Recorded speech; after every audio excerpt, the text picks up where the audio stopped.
Welcome everybody, back with a video. Today we are on epic7.gg. So today's video we are going to be talking about basically Desert Jewel Bazaar and his buff and how he currently is now in the meta from basically before. So let's go look back at spring 2025 before we do look at the new current season ranking for him, right? So in spring 2025, you can see we got to scroll all the way down here to look for Desert Jewel Bazaar with a 0.9% pick rate. Yes, 0.9, not even 1%.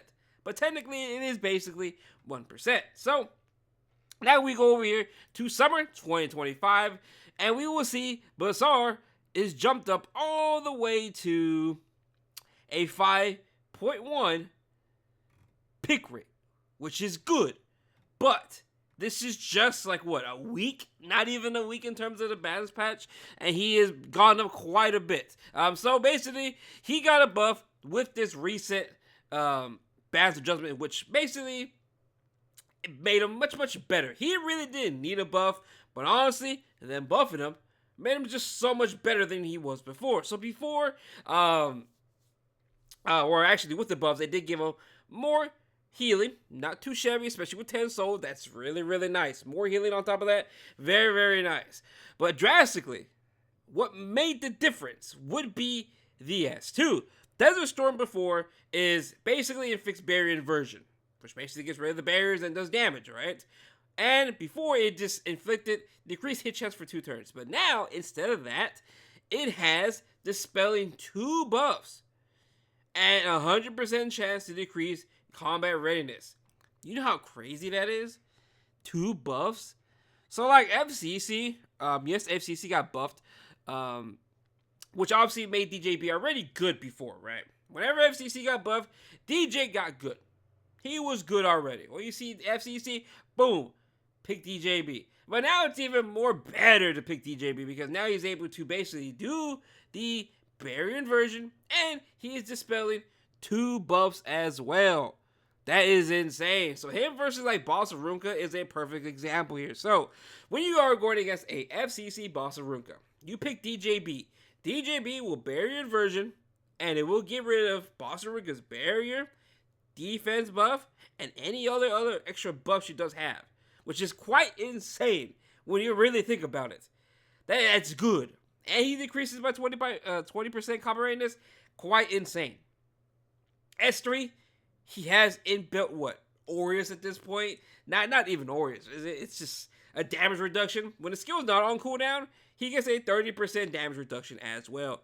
Again, really, really good. Before he was a critical hit. Now it's just 30% flat, which honestly is much, much better than a critical hit because there's a lot of characters that don't really need to crit. Right? So it's really good. I like that buff.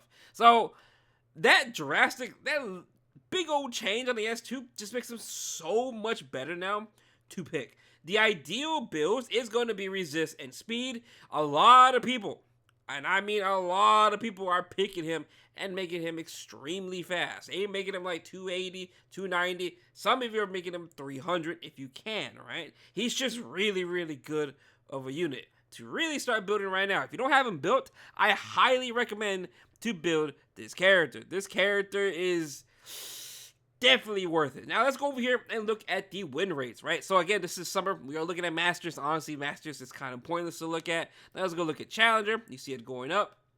So in the spring 2025, he was 102. And now he's currently 75 in terms of ranking.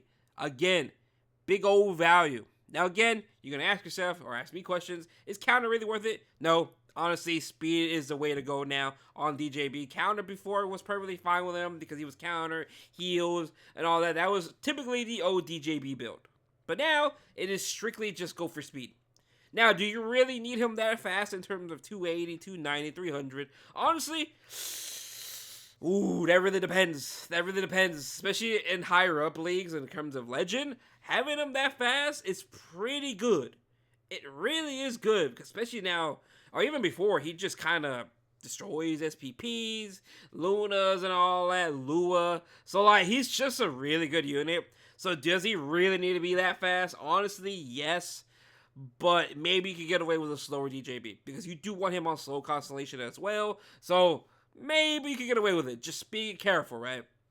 It really does depend on your playstyle. But again, it's up to you in terms of the speed. If you have the speed gear or if you want to give him your fastest set or not, it just really comes down to you. But honestly, he's such a good unit. It's pretty good with the investment, especially when it comes to, obviously, we are strictly talking about RTA purposes. Because Arena, he's good in Arena as well. I already made a DJB video on him in Arena, and he's insane in there. And that was pre-buff. That was before the buffs. So, like, you know, he's just much better now. But yeah, back to the topic. See, win rate higher in Challenger. Now, let's go to Champion. Champion, he went from 160 to 97. Again, it's only been like, what, a week since his patch has been out? 5 days since it's been out. So, you see him on the rise.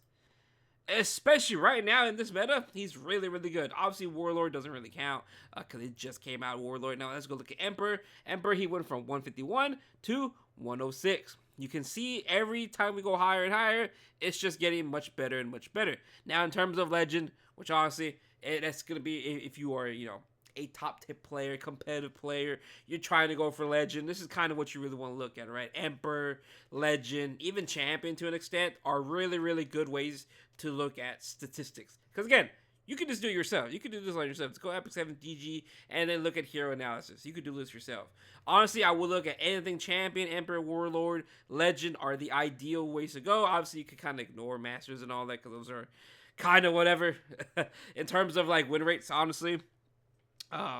So, lastly, Legend, 147, and he jumped up to 95.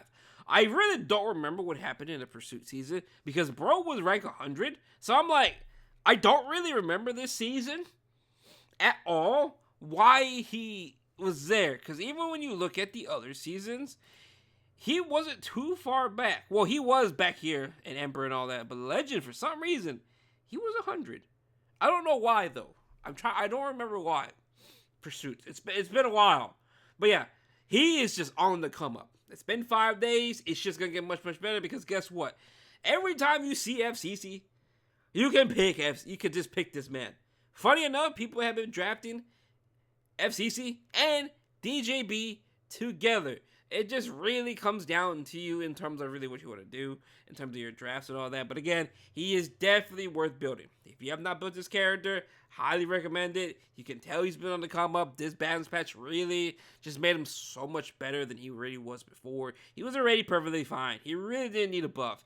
But that buff made him so much better, which is quite insane, especially in this type of meta right now where FCC and just buffs in general, he can just get rid of that. And that's very, very nice. But on that though, thanks for watching the video. Hope you have a good day. Also, let me know if you're interested in RTA content. I am going to be starting to play RTA very, very soon. So I just know about RTA because all my friends play RTA. So I just sit there and lure and keep an eye and watch and just learn everything, right? Behind the scenes. But on that though, thanks for watching the video and hope you have a good day. Peace out.